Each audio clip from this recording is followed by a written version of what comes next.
For me, I mean, he's impressive. He's an athlete. He's got a great engine on him, and he's a great kid to work with. The Select Rocket.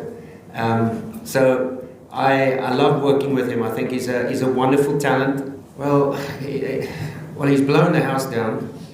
From the moment I met him in Johannesburg, Pretoria, exactly 12 months ago, and he's kept on being impressive. And if you say there's one area that he needs to work on, I'm still trying to find that area. But what is pleasing for me is that Ebadot is always in the game. He's always in the game. It doesn't matter if he goes for 4 or for 6.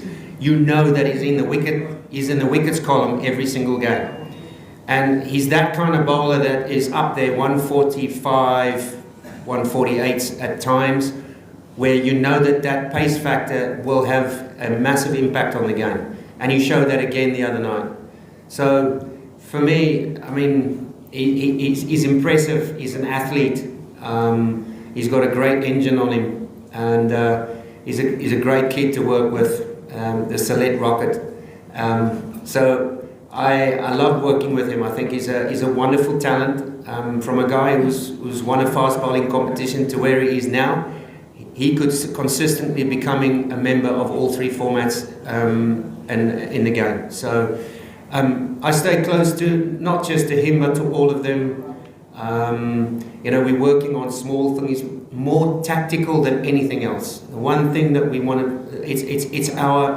it's our game intelligence that we work on every single time in all 3 formats. So, and I think that's where we need to get better at as a group.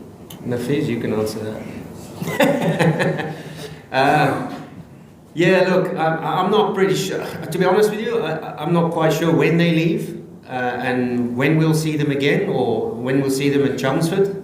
That I am not sure. I keep my nose out of that stuff.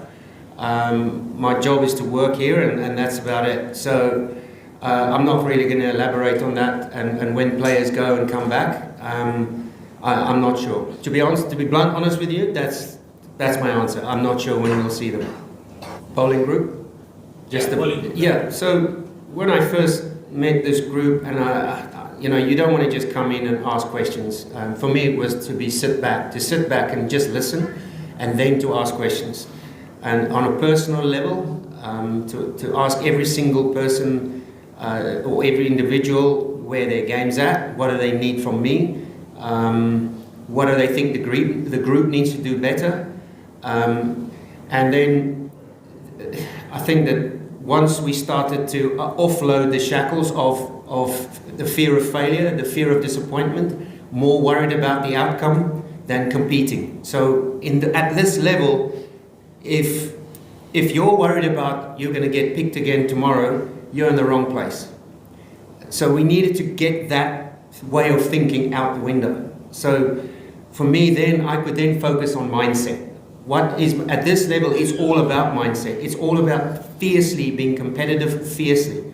And I think it took me, I reckon, 4 or 5 months for the group to trust me in that thing. So my message was always been clear. They don't have to worry about what I think in the stands, because I've been there. I've made mistakes, and it's absolutely fine to make mistakes and make plenty.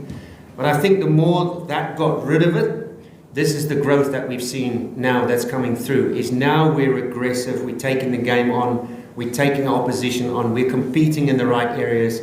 And that is, like I said earlier, I could only sell people a plan, but if they don't like it, then they don't want to try it.